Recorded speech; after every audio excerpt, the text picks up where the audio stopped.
Good morning, everyone. So this is the day 2 of routines. In this last lesson, we introduced the idea of the instant zone and the lasting zone, and how important it is to recognize how much time and energy we are spending in each zone so that we can make sure we are prioritizing all the things that matter to us and will ultimately benefit us in the long run. Okay, so we're going to dig a little bit more into that today.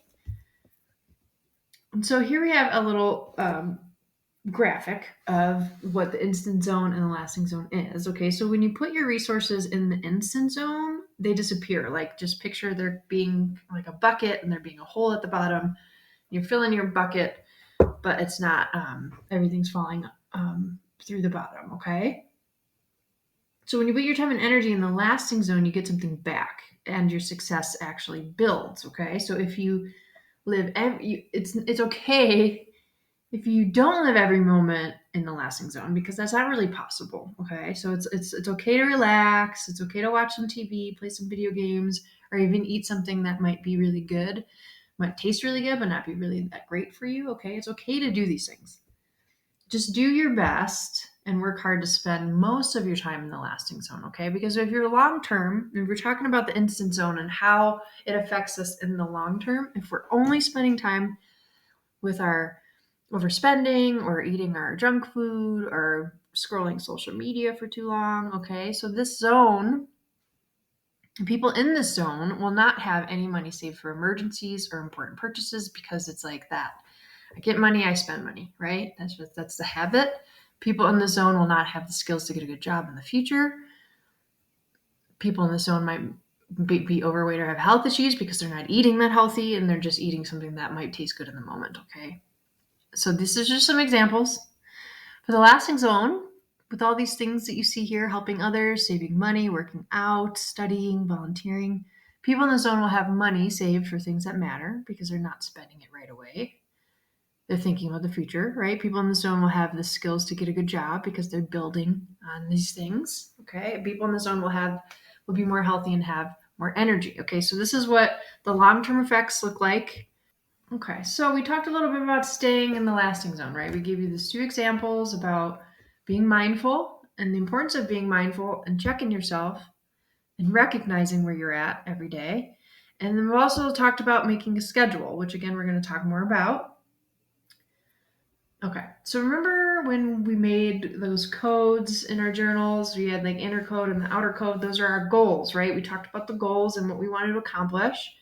So if by looking at that code, you can see those are the things you want to accomplish. How can I get there by considering this instant zone and lasting zone concept? Okay, so you can make a list of all the things you can do in the coming week to accomplish those goals in the code. So you can make a schedule. If you wanted to increase your English grade, for example, you can make a schedule of how much study time you're going to put in each day to accomplish that goal. Okay. So you could also just put a list of things in your lasting zone into your journal or in a planner and follow that throughout the week, like just a schedule just throughout the week about how much you're going to do each. Okay, so the code is in, and when you think of that code that you created, the code is in the lasting zone because it is full of goals that matter to you. Okay. Okay, so this here is just a visual to me, like help you think a little bit about what balancing looks like. Okay, so what things should be scheduled first? Okay, when we schedule the bigger things first, it makes room for the other stuff. Okay, so this is a visual. You can fill your jar with three things. Say we have the golf balls, we have the marbles, and the sand. Okay, so what is the best way to fit the most of things in your jar, right? If you just put all the sand in there, there's no room for anything else. So say those are all those little habits that you do, maybe eating junk food, maybe playing video games for too long, maybe staying up too late, those types of things. There's no room for the big stuff. So you don't have the room for studying for your test. You don't have the room for spending time with your family, whatever that looks like. And also if you put in the sand and the marbles, those are not leaving room for those big tasks that you have. Okay, so it's about how you step by step manage your time. When you think about the third image, that everything fits when you start with the biggest things. So when you start with the golf balls and then we put the marbles in, and then you add the sand, you're able to fit everything in your jar, okay? So when you look at Joanna's schedule, if you think of the golf balls as the big time requirements, anything that takes a lot of time, then you have the marbles that take the medium time and sand that takes the smallest amount of time, okay? For Joanna, the stuff that's going to take the most amount of time is a math test that she has on Friday. So she needs to have 6 hours of study time for this week. Okay. So that's the big time requirement. The medium time, the stuff that takes just a medium amount of time, is practice gymnastics. So she only needs 4 hours. So you have the 6 hours, big time, medium hours, 4, and then the small time, meaning only 1 hour, she wants to make sure that she spends time with her sister. So this is if you think about a week and you think about those things that are going to take a lot of time, those things that are going to take a little time, and then those things that are going to take almost no time at all. That's how it's broken down. Okay. So if you think about it, when you think of this image, her biggest time, the golf balls, are going to be put in first, right? She's going to make sure she schedules those 6 hours of study first and foremost. Okay.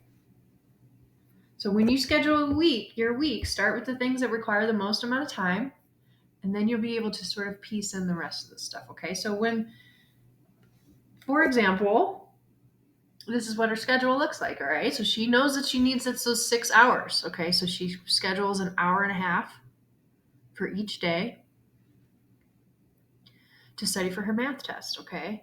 And then she plugs in the other stuff. Okay. So she wants to make sure she spends time with her sister for an hour each week. So she does a half hour on Monday, and then she has a half hour on Wednesday.